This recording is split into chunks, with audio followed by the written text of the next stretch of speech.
Hello guys, स्वागत है आप सभी का आपके अपने YouTube channel as smart classes में। आज के इस वीडियो में हम एनसीईआरटी पर आधारित कक्षा 5 की पर्यावरण का अध्याय 7 से लेकर अध्याय 13 तक कंप्लीट करेंगे। अध्याय 1 से लेकर अध्याय 6 तक कंप्लीट कर चुके हैं। जिसने ना देखा हो वो वीडियो के डिस्क्रिप्शन बॉक्स में जाकर देख सकते हैं। तो इस वीडियो में हम अध्याय 7 से लेकर अध्याय 13 तक कंप्लीट करेंगे। इन सभी अध्यायों के वो सभी पॉइंट क्लियर करवाए जाएंगे जिनसे भी कभी एग्जाम्स में क्वेश्चन आया है या आगे आने की संभावना है। वीडियो को लास्ट तक जरूर देखिएगा। वीडियो पसंद आए तो वीडियो को लाइक करें और ज़्यादा से ज़्यादा शेयर करें। जिसने भी चैनल को सब्सक्राइब ना किया हो कर लीजिए और साथ ही बेल आइकन को भी प्रेस कर लीजिए ताकि नेक्स्ट वीडियो की अपडेट आपको टाइम पर मिलती रहे।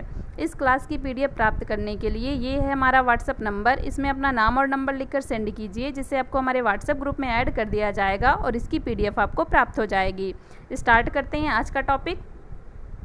अध्याय 7 पानी का प्रयोग। फर्स्ट पॉइंट है मृत सागर। मृत सागर के बारे में देखेंगे। वैसे तो सभी सागरों का पानी नमक होता है, जितने भी सागर होते हैं सभी सागरों के पानी में नमक होता है, लेकिन मृत सागर इतना नमकीन है कि लगभग 1 लीटर पानी में 300 ग्राम नमक होता है। होता तो सभी सागरों के पानी में नमक है, लेकिन मृत सागर जो होता है ये इतना ज़्यादा नमकीन होता है, इसमें इतना ज़्यादा नमक पाया जाता है कि 1 लीटर पानी में लगभग 300 ग्राम नमक पाया जाता है। इतना नमकीन पानी चख भी पाओगे, इतना ज़्यादा इसमें नमक पाया जाता है, तो इसे चख पाने में कितनी कठिनाई होगी। इसे चखना बहुत ही मुश्किल होगा क्योंकि बहुत ज़्यादा ये नमकीन होगा। सबसे मज़े की बात तो यह है कि मृत सागर में हम ऐसे तैर सकते हैं जैसे आराम से लेटे हों। अब ये देखिए, इसमें एक और इम्पॉर्टेंट पॉइंट है कि मृत सागर में हम ऐसे तैर सकते हैं जैसे आराम से लेटे हों, क्योंकि ये इतना ज़्यादा नमकीन होता है तो इसमें आराम से तैरना बहुत सरल होता है। तो मृत सागर कंप्लीट हुआ। नेक्स्ट पॉइंट देखेंगे, दांडी यात्रा। ये घटना 1930 की है। भारत की आज़ादी से पहले बहुत सालों से अंग्रेज़ों ने आम लोगों के नमक बनाने पर रोक लगाई हुई थी। दांडी यात्रा जो थी ये 1930 की थी। भारत को आज़ादी 1947 में मिली, तो भारत की आज़ादी से पहले की घटना है ये।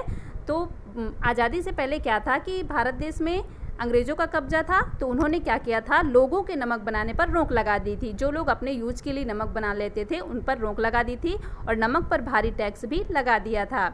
इस कानून से तो लोग अपने घर के इस्तेमाल के लिए भी नमक नहीं बना सकते थे। अब नमक तो हर चीज़ में लगता है खाने में, तो इससे क्या हुआ, इस कानून से लोग अपने यूज के लिए भी नमक बना नहीं सकते थे, तो इससे लोगों को दिक्कत होगी। तो उसमें गांधी जी आए। गांधी जी ने लोगों के साथ मिलकर अहमदाबाद से दांडी के समुद्र तट तक एक लंबी यात्रा की और इस गलत कानून को तोड़ा।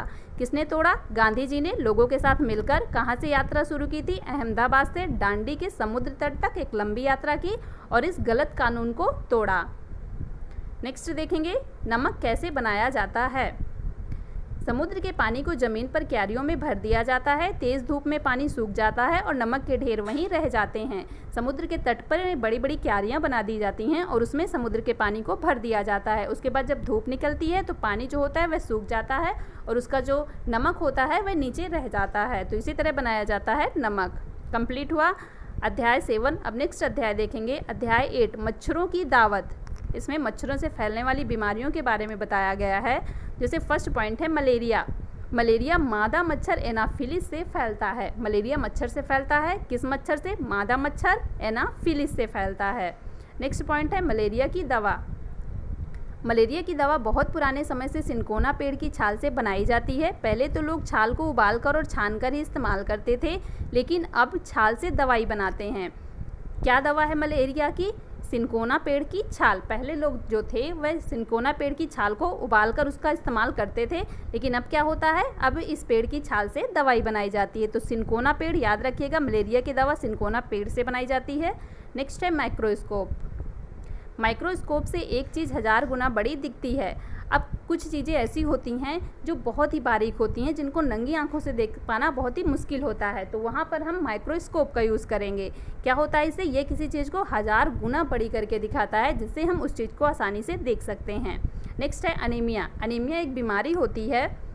कैसी बीमारी होती है देखते हैं। खून में हीमोग्लोबिन या आयरन की कमी से अनीमिया रोग हो जाता है। किसकी कमी से? हीमोग्लोबिन या आयरन की कमी से। याद रखिएगा, इंपॉर्टेंट है। नेक्स्ट, आयरन की कमी को पूरा करने के लिए गुड़, आंवला, हरी पत्तेदार सब्जियां खानी चाहिए। इनमें आयरन यानी लोहा होता है।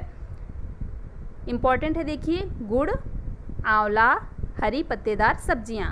आयरन की कमी को पूरा करने के लिए क्या खाना चाहिए? गुड़, आंवला, हरी पत्तेदार सब्जियां। ये एग्जाम्स में आ भी चुका है, याद रखिएगा, इंपॉर्टेंट है।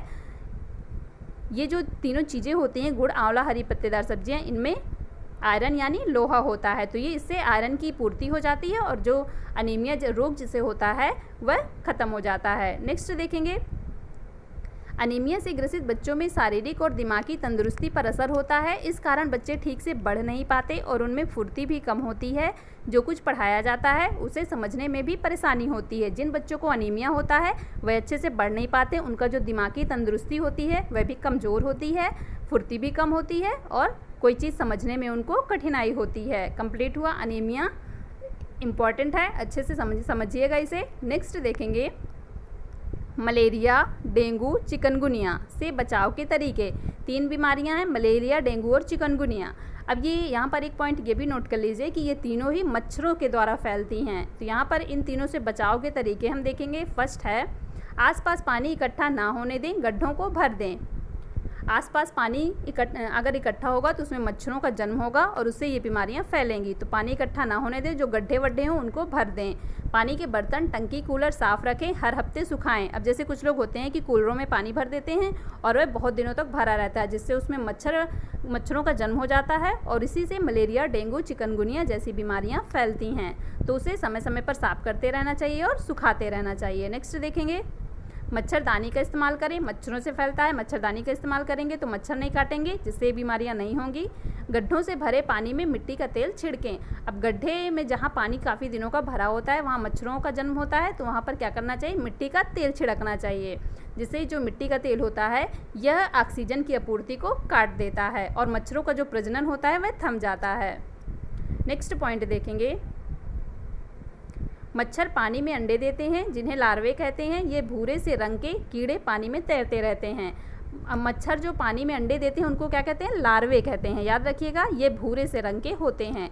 और ये जो अभी 3 बीमारियां बताई गई, मलेरिया, डेंगू, चिकनगुनिया, तीनों मच्छरों से ही फैलती हैं, ये भी याद रखिएगा। नेक्स्ट है रोनाल्ड रास। रोनाल्ड रास भी इसी से संबंधित है। रोनाल्ड रास ने पता लगाया कि मलेरिया का वाहक मच्छर है। रोनाल्ड रास को दिसंबर 1902 में चिकित्सा के क्षेत्र में बड़ा पुरस्कार, नोबेल पुरस्कार मिला। अब देखिए, रोनाल्ड रास हैं, इन्होंने मलेरिया का पता लगाया कि मलेरिया का जो वाहक है, मलेरिया जो फैलता है वह मच्छरों से फैलता है। किसने पता लगाया था? रोनाल्ड रास ने। तो इसी के क्षेत्र में इन्हें 1902 में नोबेल पुरस्कार दिया गया था। नेक्स्ट देखेंगे, अध्याय 8 कंप्लीट हुआ। अब देखेंगे अध्याय 9, डायरी, कमर सीधी ऊपर चढ़ो। इसमें पहाड़ों पर चढ़ने की कहानी है, जिसमें फर्स्ट पॉइंट है, Nehru institute of mountaineering, Uttarkashi में है। ये कहाँ है? उत्तरकाशी में। नेक्स्ट है, पहाड़ों पर चढ़ते समय ग्रुप लीडर की जिम्मेदारियाँ। यहाँ पर होना चाहिए जिम्मेदारियाँ। पहाड़ों पर जब चढ़ते हैं तो जैसे कई लोग समूह में चढ़ते हैं तो ग्रुप लीडर होते हैं, तो ग्रुप लीडर की कुछ जिम्मेदारियाँ होती हैं जो यहाँ पर बताई गई हैं। तो फर्स्ट है, बाकी लोगों का सामान उठाने में मदद करना। उनके जो साथी हैं, उनके साथ जो जा रहे हैं, उनका सामान उठाने में मदद करना। पूरे ग्रुप के आगे बढ़ जाने पर ही आगे बढ़ना, पीछे से पूरे ग्रुप का ध्यान रखना और जब पूरा ग्रुप आगे बढ़ जाए तब आगे बढ़ना। नेक्स्ट है, जो यहाँ पर होगा चल ना पाए। जो चल ना पाए उसे हाथ पकड़कर चढ़ाना, रुकने के लिए जगह ढूंढना। अब कुछ लोग ऐसे भी होंगे जो चढ़ते चढ़ते थक जाएंगे, और तो उनके लिए क्या करना? उन्हें हाथ पकड़ के चढ़ाना और उनके रुकने के लिए एक अच्छी जगह ढूंढना। नेक्स्ट है, साथी के बीमार पड़ने पर उसका ध्यान रखना। अगर कोई साथी बीमार पड़ जाता है तो उसका ध्यान रखना।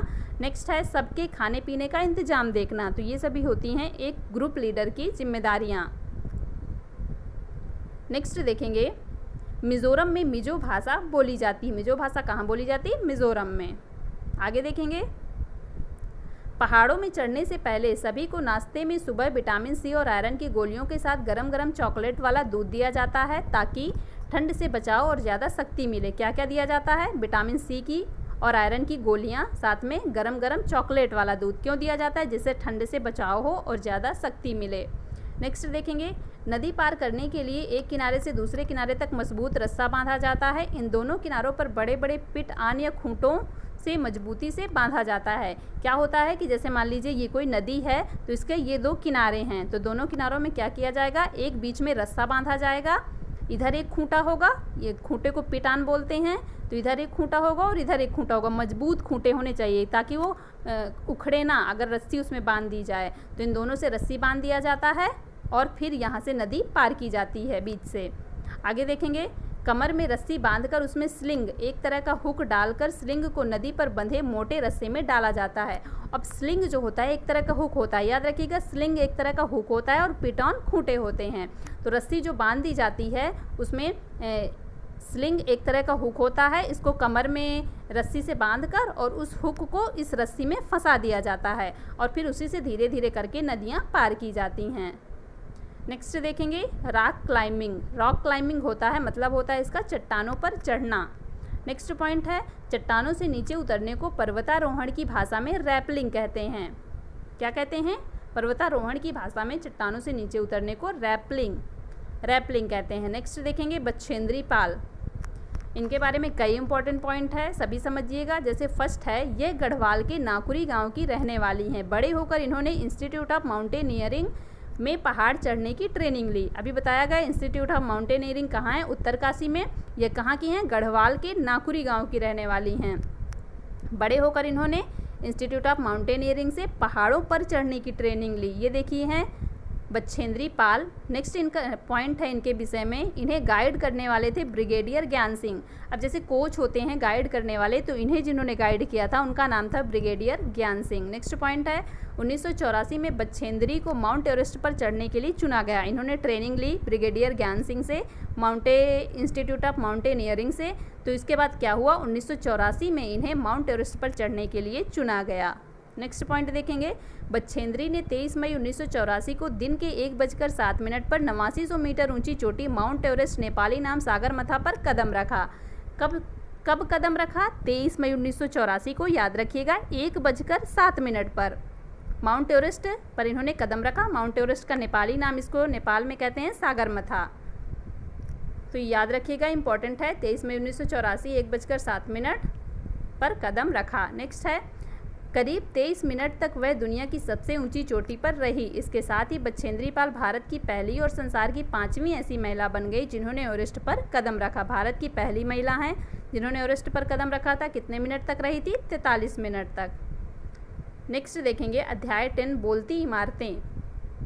अध्याय 9 भी कंप्लीट हो गया। अब देखेंगे अध्याय 10। फर्स्ट पॉइंट है, गोलकुंडा के बाहरी दीवार में 87 बुर्ज हैं। बोलती इमारतें, यहाँ पर एक गोलकुंडा किला के बारे में बताया गया है। तो गोलकुंडा किला है तो उसकी दीवार के में 87 बुर्ज हैं। नेक्स्ट है, गोलकुंडा किले में सन 1518 से 1687 तक यहाँ कुतुब शाही सुल्तानों ने शासन किया था। नेक्स्ट पॉइंट इंपॉर्टेंट है, गोलकुंडा किला काकतीय राजवंश ने बनवाया था। क्वेश्चन आया हुआ है 2018 में शायद पूछा गया है। तो काकतीय राजवंश ने इस किले का निर्माण करवाया था। बहुत ही मजबूत है ये। इसमें इसकी दीवारों में कितने बुर्ज हैं? 87 बुर्ज हैं। बहुत ही ज़्यादा मजबूत है ये। नेक्स्ट देखेंगे, औरंगजेब बादशाह की पूरी फौज बंदूकों और तोपों के साथ यहाँ हमला करने आई थी, पर वह किले में घुस भी नहीं पाई। उसकी पूरी सेना 8 महीने तक बाहर ही बैठी रही। अब देखिए कितना ज़्यादा मजबूत था यह, कितना ज़्यादा सुरक्षित बना हुआ था कि औरंगजेब बादशाह की सेना पूरी कितने महीनों तक? 8 महीनों तक पड़ी रही, लेकिन वह वहाँ का कुछ कर नहीं पाई, ना ही वह अंदर घुस पाई। नेक्स्ट है म्यूज़ियम। म्यूज़ियम क्या होता है? म्यूज़ियम में बहुत ही पुरानी चीज़ें रखी होती हैं, जैसे बर्तन, औजार, हथियार, जो बहुत ही पुरानी चीज़ें होती हैं उनको संरक्षित करने के लिए म्यूज़ियम का उपयोग किया जाता है। तो यहाँ पर बहुत ही पुरानी चीज़ें रखी होती हैं। नेक्स्ट देखेंगे मल्लापुर जिला। मल्लापुर जिला है एक, यह केरल में स्थित है। नेक्स्ट अध्याय 11 सुनीता अंतरिक्ष में। यहाँ पे सुनीता की कहानी है जो अंतरिक्ष में गई थी। देखते हैं, सुनीता विलियम्स इनका पूरा नाम है। ये 6 महीने से भी ज़्यादा अंतरिक्ष में रही थी। ये पृथ्वी से 360 किलोमीटर दूर स्पेसशिप में गई थी। अब देखिए, सबसे ज़्यादा समय तक ये अंतरिक्ष में रही थी। कितने दिन? 6 महीने से भी ज़्यादा अंतरिक्ष में रही थी। कितने किलोमीटर? 360 किलोमीटर दूर ये स्पेसशिप में गई थी। ये देखिए, ये हैं सुनीता विलियम्स। नेक्स्ट पॉइंट है, भारत और अर्जेंटीना के लोग सापेक्ष एक दूसरे से उल्टे हो सकते हैं। भारत के लोग और अर्जेंटीना के लोगों के सापेक्ष एक दूसरे से उल्टे ये हो सकते हैं। ये भी क्वेश्चन एक बार आया है पेपर में, इसे भी याद रखिएगा। नेक्स्ट देखेंगे, अंतरिक्ष की कुछ मज़ेदार बातें। अब ये जो सुनीता विलियम्स हैं, ये अंतरिक्ष पर 6 महीने से भी ज़्यादा रही थी। इन्होंने अंतरिक्ष की कुछ मज़ेदार बातें बताई हैं, तो देखते हैं क्या क्या मज़ेदार बातें होती हैं। फर्स्ट है, अंतरिक्ष में एक जगह टिककर तो बैठ नहीं सकते थे, यान में एक जगह से दूसरी जगह तैरते हुए पहुंचते हैं। क्या होता है, जैसे हम लोग एक जगह बैठ सकते हैं, चल सकते हैं, तो अंतरिक्ष में ऐसा नहीं होता। वहाँ कैसे तैरते हुए लोग एक जगह से दूसरी जगह पहुँचते हैं। पानी भी एक जगह टिका नहीं रहता, वह बुलबुलों की तरह इधर उधर उड़ता फिरता है और हाथ मुंह साफ। तो यहाँ पर देखिए क्या होगा कि अंतरिक्ष में पानी भी एक जगह नहीं टिक के रहता, वह बुलबुलों की तरह इधर उधर उड़ता रहता है और उसी को पकड़ पकड़ कर हाथ मुंह साफ कर सकते हैं। नेक्स्ट है, वहाँ खाना भी अजीब तरह से खाना पड़ता है। सबसे ज़्यादा मज़ा तब आता है जब हम सभी उड़ते हुए खाने वाले कमरे में जाते हैं और उड़ते हुए खाने के पैकेटों को पकड़ते हैं।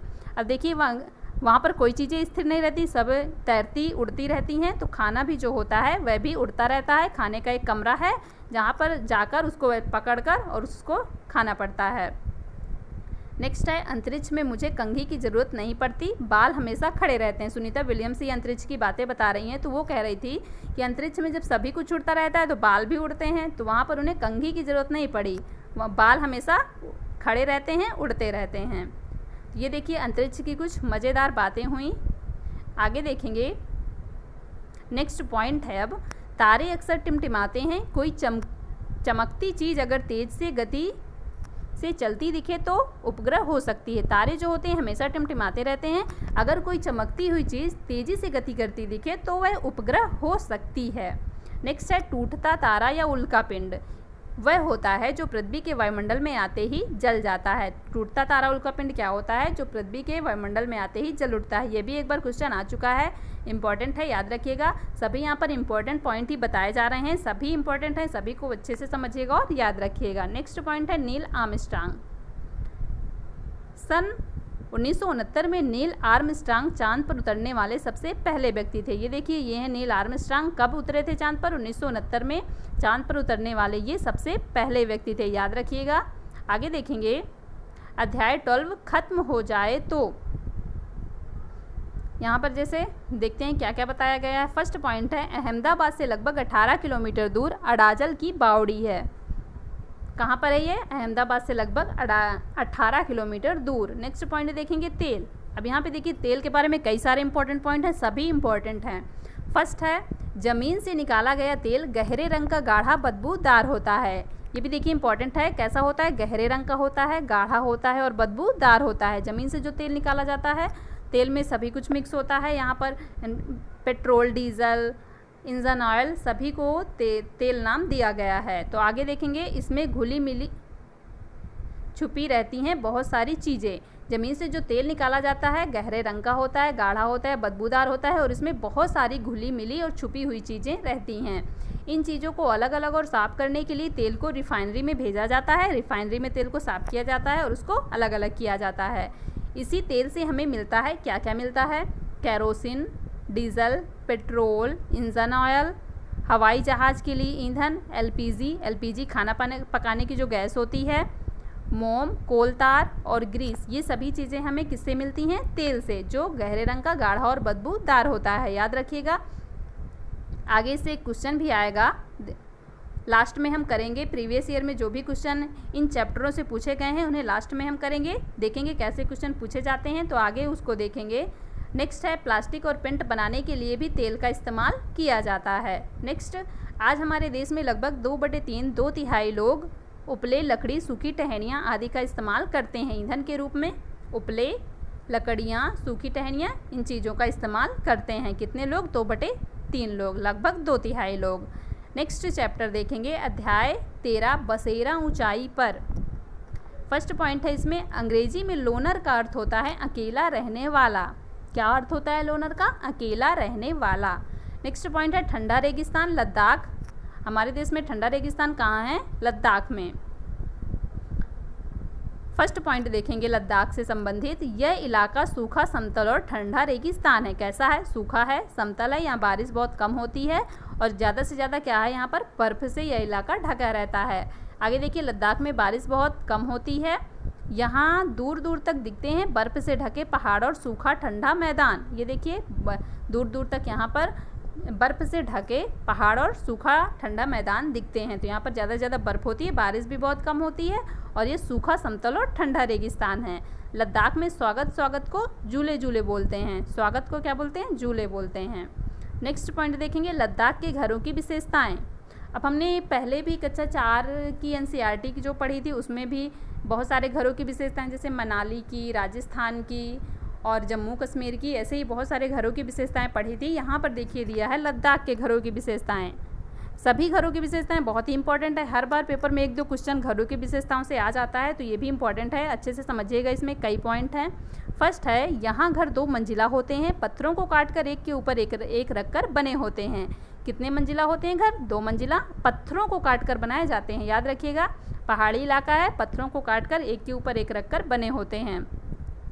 उन पर मिट्टी और चूने से पुताई की होती है। घर अंदर से छप्पर जैसे लगते हैं। किससे पुताई की होती है? मिट्टी और चूने से। घर अंदर से कैसे लगते हैं? छप्पर जैसे। यहाँ लोग ऊपर की मंजिल में रहते हैं और नीचे की मंजिल पर जानवरों के रहने के लिए जगह होती है और ज़रूरत का सामान इकट्ठा करके रखते हैं। 2 मंजिला घर होता है, ऊपर की मंजिल में लोग रहते हैं और नीचे की मंजिल में ज़रूरत का सामान और उनके जो जानवर होते हैं वे नीचे की मंजिल में रहते हैं। इंपॉर्टेंट है। नेक्स्ट देखेंगे, सर्दियों के दिनों में यहाँ लोग नीचे की मंजिल में ही जानवरों के पास रहते हैं। जब सर्दी का दिन होता है तो और ज़्यादा ठंडी पड़ने लगेगी, तो लोग क्या करते हैं, नीचे की मंजिल में लोग भी चले जाते हैं और वह जानवरों के साथ रहते हैं। नेक्स्ट देखेंगे, नीचे की मंजिल में कोई खिड़की नहीं होती। इंपॉर्टेंट है। देखिए, इससे हम अगर क्वेश्चन आ जाए तो इससे हम अंदाज़ा लगा सकते हैं, नीचे की मंजिल में कोई खिड़की नहीं होती। लद्दाख के घरों की विशेषताएं हैं। आगे देखेंगे, छत को मजबूत बनाने के लिए पेड़ों के मोटे तने का इस्तेमाल किया जाता है। छतें मजबूत बनाई जाती हैं, मोटे तने का इस्तेमाल किया जाता है पेड़ों के। नेक्स्ट है, छत इनके घर का एक महत्वपूर्ण हिस्सा होती है। यहाँ गर्मी की तेज़ धूप में लोग ठंड के दिनों के लिए फल और सब्जियाँ सुखा लेते हैं। छत जो होती हैं मजबूत बनाई जाती हैं और छतों में लोग गर्मियों के दिनों में जब ज़्यादा तेज़ धूप निकलती है तो क्या करते हैं, फल और सब्जियों को सुखा लेते हैं और उन्हीं का उपयोग फिर वह ठंडियों के दिनों में करते हैं। ये कंप्लीट हुई लद्दाख के घरों की विशेषताएं। सभी इंपॉर्टेंट हैं, अच्छे से याद रखिएगा इन्हें। नेक्स्ट देखेंगे चोंगथांग। चोंगथांग क्या होता है? जम्मू कश्मीर राज्य में 5000 मीटर की ऊंचाई पर बना मैदानी सुनसान और पथरीला इलाका है।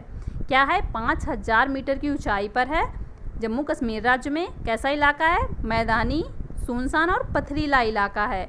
इतनी ऊंचाई पर सांस लेने में भी मुश्किल होती है। जितनी ज़्यादा ऊपर जाओ उतनी ज़्यादा सांस लेने में मुश्किल होती है। कितना ऊंचा है? 5000 मीटर पर ऊंचा है और यहाँ पर सांस लेने में भी दिक्कत होती है। आगे देखेंगे चंगपा। चंगपा पे में भी कई सारे इंपॉर्टेंट पॉइंट हैं, सभी समझिएगा। फर्स्ट है, चंगपा घुमंतू लोग होते हैं जो हमेशा एक जगह पर नहीं रहते। अब जैसे अलग अलग जातियाँ होती हैं, तो यहाँ चंगपा भी एक तरह के लोग होते हैं जो घुमंतू होते हैं, मतलब एक जगह उनका घर नहीं होता है, वे टेंटों में रहते हैं और हमेशा एक जगह से दूसरी जगह बदलते रहते हैं। नेक्स्ट पॉइंट है, अपनी भेड़ बकरियों को झुंड को लेकर पहाड़ों में हरे मैदानों की खोज में घूमते हैं। इन्हीं जानवरों से इन्हें अपनी ज़रूरतों का सामान मिल जाता है। दूध, मांस, टेंट के लिए चमड़ा, स्वेटर, कोट के लिए ऊन आदि। क्या करते हैं ये लोग? नेक्स्ट पॉइंट देखेंगे, चंगपा खास तरह की बकरियां पालते हैं जिनके बालों से दुनिया की मशहूर पश्मीना ऊन बनती है। जितनी ठंडी और ऊंची जगह होगी इन बकरियों के बाल भी उतने ज़्यादा नरम होंगे।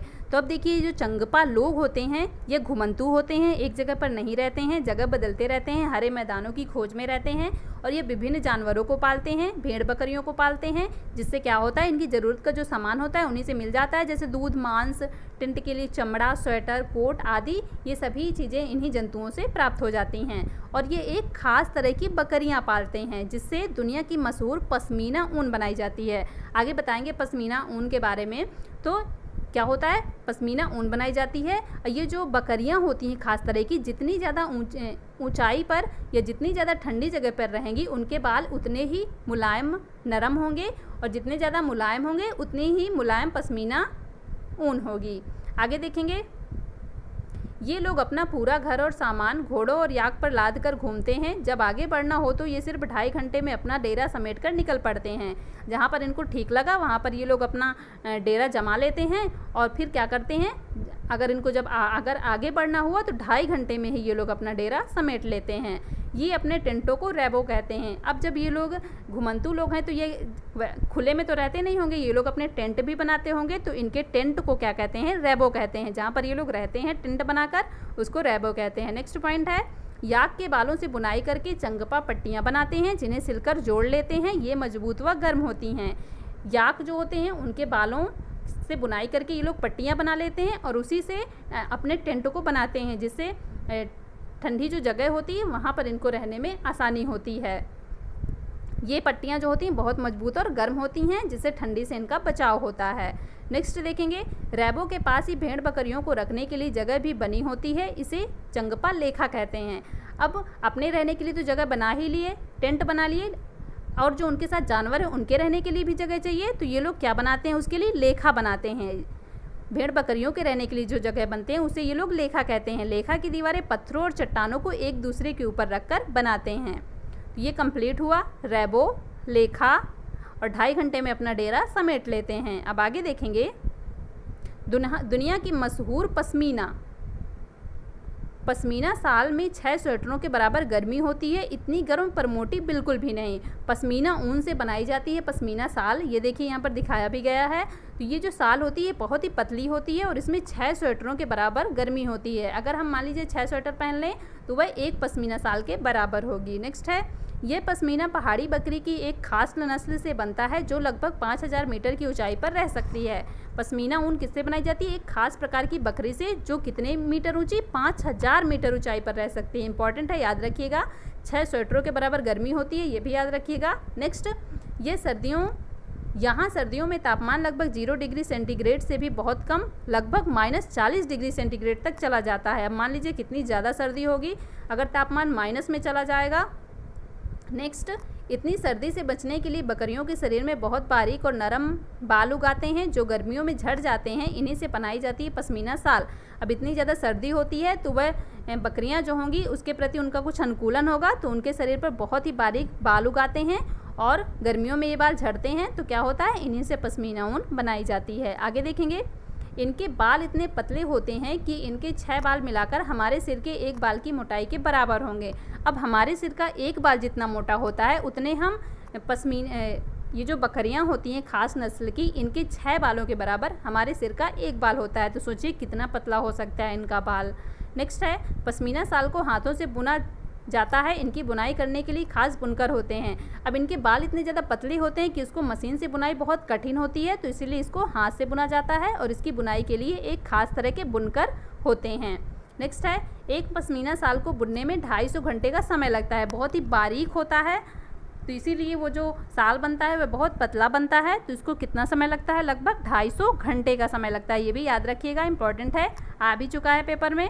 नेक्स्ट देखेंगे, चंगपा की भाषा में चोंगथांग का मतलब होता है ऐसी जगह जहां बहुत कम लोग रहते हैं। अभी पीछे चोंगथांग बताया गया था कि जम्मू कश्मीर में लगभग 5000 मीटर की ऊंचाई पर है और यहाँ पर सांस लेने में भी दिक्कत होती है, तो ये ऐसी जगह है जहाँ बहुत कम लोग रहते हैं। नेक्स्ट पॉइंट देखेंगे, ऊंचाई पर जाने में हवा में ऑक्सीजन की मात्रा कम होती जाती है, इसलिए ऊंचाई पर सांस लेना मुश्किल होता है। पहाड़ों पर चढ़ने वाले कई बार ऑक्सीजन सिलेंडर भी ले जाते हैं। क्या होता है? ऊंचाई जाने पर हवा में ऑक्सीजन की मात्रा कम होती जाती है और इसीलिए ऊंचाई में सांस लेना मुश्किल होता है। जैसे चोंगथांग में 5000 मीटर ऊंचाई पर है, तो वहाँ पर सांस लेना मुश्किल होता है। नेक्स्ट देखेंगे, नेक्स्ट पॉइंट है, डल झील में तैरते हुए घरों को सिकारे बोलते हैं।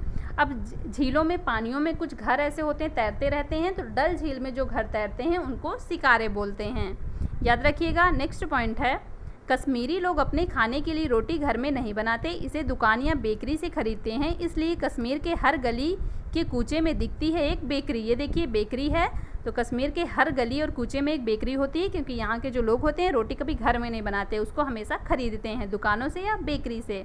नेक्स्ट पॉइंट है, श्रीनगर में बाहर से आए टूरिस्ट हाउस बोट में रहते हैं। हाउस बोट की लंबाई 80 फुट तक होती है तथा बीच से चौड़ाई 8 से 9 फुट तक होती है। हाउस बोट जो पानियों में घर होते हैं उसी को हाउस बोट कहते हैं। तो श्रीनगर में बाहर से जो टूरिस्ट आते हैं वह हाउस बोट में रहते हैं। आगे दिखाएंगे हाउस बोट। हाउस बोट की लंबाई जो होती है 80 फुट तक होती है और चौड़ाई इनकी बीच में 8 से 9 फुट तक होती है। बोट की तरह बने लकड़ी के डोंगे पानी पर तैरते रहते हैं। श्रीनगर की डल झील और झेलम नदी में इन डोंगों में कई परिवार रहते हैं। मकान की इस तरह डोंगे अलग अलग कमरे होते हैं। मकान की जो इस तरह के डोंगे होते हैं इनमें भी अलग अलग कमरे होते हैं। और ये जो डोंगे पानी पर तैरते रहते हैं और डल झील और झेलम नदी में ऐसे डोंगे तैरते हैं और इनमें कई सारे परिवार भी रहते हैं। आगे देखेंगे, हाउस बोट और कई बड़े घरों की छतों की अंदर की छत पर लकड़ी की सुंदर नक्काशी होती है। इनमें एक खास डिजाइन खत्मबंद है जिसे जिंगसा पजल जैसे दिखता है। ये देखिए, ये होता है जिंगसा पजल जैसा लकड़ी की सुंदर एक नक्काशी। इनमें एक खास डिजाइन खत्मबंद है जो जिंगसा पजल जैसा दिखता है। ये देखिए, हाउस बोट हैं, पानियों में रहती हैं। तो जो टूरिस्ट आते हैं श्रीनगर में वो इन्हीं हाउस बोट में रहते हैं। नेक्स्ट है, यहाँ के पुराने घरों की खासियत है जालीदार खिड़कियाँ। ये बाहर की ओर उभरी होती हैं, इन्हें डब कहते हैं। अब देखिए, श्रीनगर में जो पुराने घर होते हैं उनकी खासियत क्या है? जालीदार खिड़कियाँ होती हैं, बाहर की ओर उभरी हुई होती हैं, जिन्हें क्या कहते हैं? डब कहते हैं। इनमें बैठकर बाहर का नज़ारा बढ़िया दिखता है। अब खिड़कियाँ होंगी, उनमें बैठकर बाहर का नज़ारा बढ़िया दिखेगा, तो क्या है? वहाँ के पुराने घरों की खासियत है। तो आज के ये चैप्टर कंप्लीट होते हैं। अब हम इनसे रिलेटेड क्वेश्चन देखेंगे, कैसे क्वेश्चन पिछले एग्जामों में पूछे गए हैं। फर्स्ट क्वेश्चन देखते हैं, उस वैज्ञानिक का क्या नाम है जिसने सर्वप्रथम मच्छर के पेट के अंदर की ताक झाँकी और सिद्ध किया कि मलेरिया मच्छर से फैलता है तथा इस अनुसंधान के लिए दिसंबर 1902 में चिकित्सा के क्षेत्र में नोबेल पुरस्कार दिया गया? बताया गया है। सीटेट जुलाई 2013 में आया क्वेश्चन है। रोनाल्ड रास, चार्ल्स डार्विन, मेंडल या जॉर्ज मिस्टल? तुरंत बता सकते हैं। राइट आंसर हो जाएगा option number A. Next question, घरों की नीचे दी गई विशिष्टताओं पर विचार कीजिए। निचली मंजिल में कोई खिड़की नहीं, पेड़ के तनों की लकड़ी से बनी ढालू छतें, पत्थर के खंभों पर जमीन से लगभग 10 से 12 फुट ऊंचाई पर बने घर, पत्थर गारा और चूने से बनी मोटी दीवारें, लकड़ी के फर्श। लेह और लद्दाख के घरों में ऊपर दी गई कौन सी विशेषताएं पाई जा सकती हैं? अब यहाँ पर देखिए, लद्दाख के घरों की विशेषताएं भी पीछे बताई गई थी। निचली मंजिल में कोई खिड़की नहीं, फर्स्ट राइट हो जाएगा। अब यहाँ पर देखिए, थर्ड जो है 10 से 12 फुट ऊंचे, यह असम के घरों की विशेषता है, लद्दाख की बिल्कुल नहीं है, नहीं होगा ये। लकड़ी के फर्श होते हैं, पत्थर गारा और चूना से बनी मोटी दीवारें।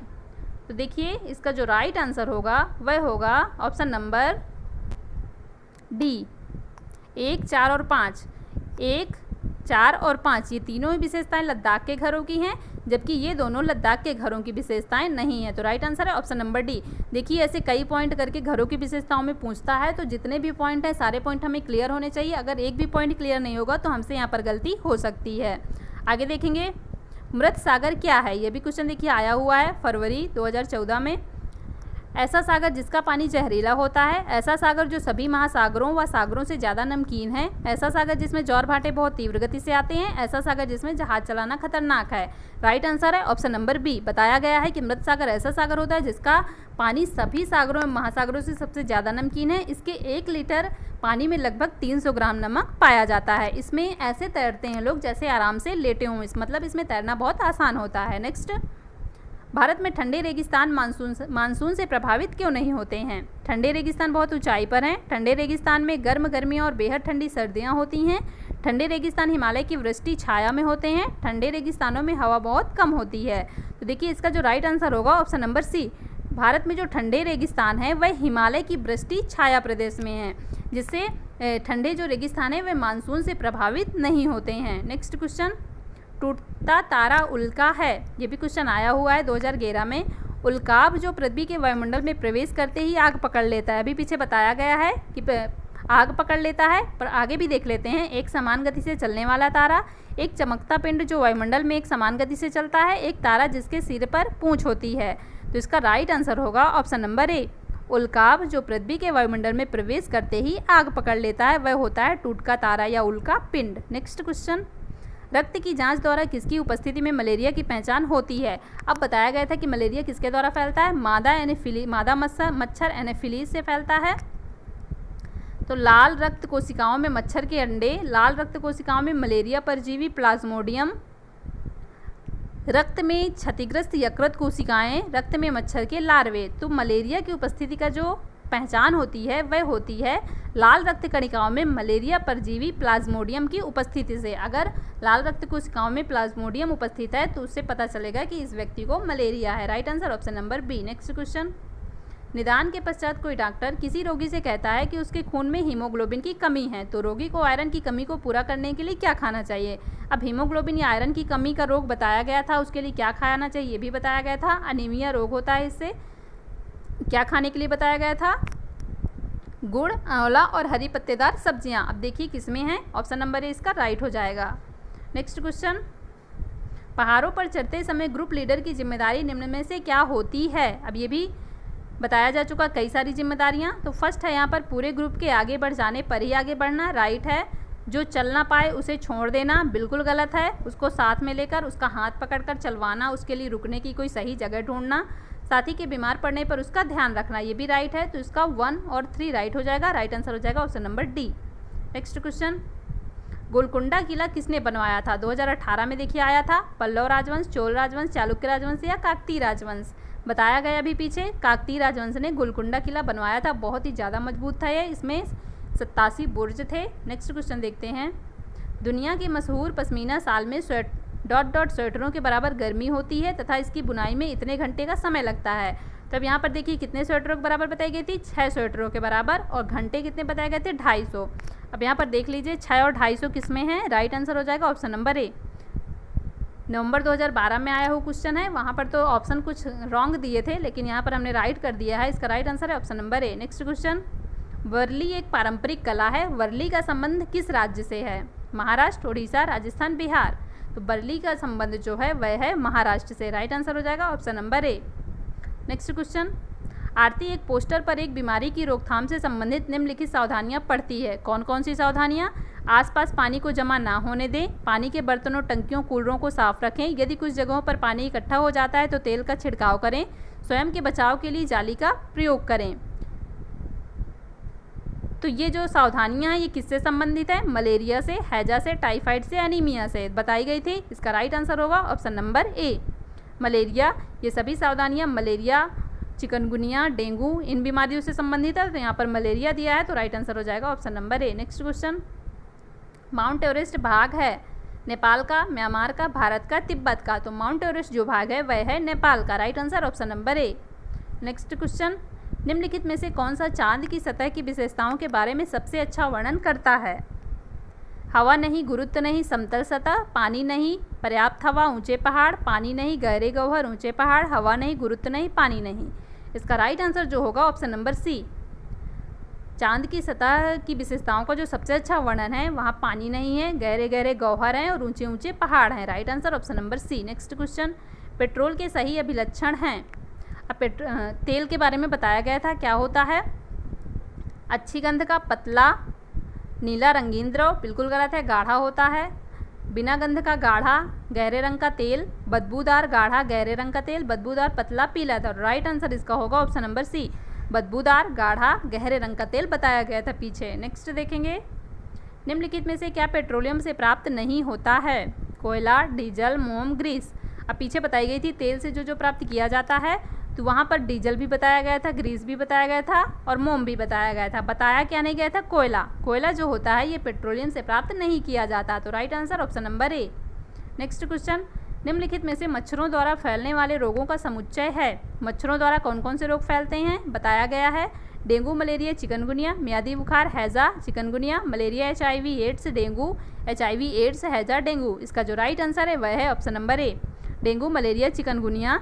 ये तीनों मच्छरों से फैलते हैं और इसके लिए कई सारी सावधानियां भी बताई गई हैं, जैसे पानी इकट्ठा ना होने दे कहीं, जहाँ पर नालियों वालियों में जैसे इकट्ठा पानी रहता है वहाँ पर मिट्टी का तेल डालते रहें। तो यहाँ पर इसकी कुछ सावधानियां भी पीछे बताई गई थी। आगे देखेंगे, पृथ्वी गोल है, वास्तव में पृथ्वी के ऊपर नीचे कुछ नहीं होता, केवल सापेक्ष होता है। हम भारत के लोग डॉट डॉट के लोगों के सापेक्ष उल्टे हो सकते हैं। अभी पीछे बताया गया है अलास्का के सापेक्ष, लीबिया के सापेक्ष, अल्जीरिया के सापेक्ष या अर्जेंटीना के सापेक्ष। सीटेट फरवरी 2016 में आया हुआ क्वेश्चन है। इसका जो राइट आंसर होगा वह होगा ऑप्शन नंबर डी, अर्जेंटीना के सापेक्ष हम भारत के लोग उल्टे हो सकते हैं। नेक्स्ट क्वेश्चन, मच्छरों के प्रजनन के रोकथाम के लिए ठहरे पानी में तेल डालने की सलाह दी जाती है। ऐसे इसलिए किया जाता है क्योंकि, क्यों किया जाता है, तेल ऑक्सीजन की आपूर्ति को काट देता है, जिससे मच्छरों का प्रजनन थम जाता है। मच्छरों को तेल द्वारा विकर्षित किया जाता है। मच्छर तेल द्वारा मर जाते हैं, मच्छर तेल की परत में फंस जाते हैं। तो देखिए यहाँ पर इसका जो राइट आंसर होगा वह होगा ऑप्शन नंबर ए। तेल जो होता है वह ऑक्सीजन की आपूर्ति को काट देता है, जिससे मच्छरों का प्रजनन थम जाता है। इसीलिए पानी में मिट्टी का तेल डालने की सलाह दी जाती है। नेक्स्ट क्वेश्चन, हमारे देश में निम्नलिखित में से कौन सा ठंडा रेगिस्तान है? दार्जिलिंग, जैसलमेर, लद्दाख, जैसलमेर। तो यहाँ पर देखिए इसका जो राइट आंसर होगा वह होगा ऑप्शन नंबर सी, लद्दाख। हमारे देश में जो ठंडा रेगिस्तान है वह लद्दाख है। लद्दाख की विशेषताएं बताई गई हैं पीछे। तो आज का ये टॉपिक कंप्लीट होता है। वीडियो पसंद आया हो तो वीडियो को लाइक कर दें और ज़्यादा से ज़्यादा शेयर कर दें। नेक्स्ट वीडियो में हम नेक्स्ट टॉपिक के साथ मिलेंगे। Thank you so much guys.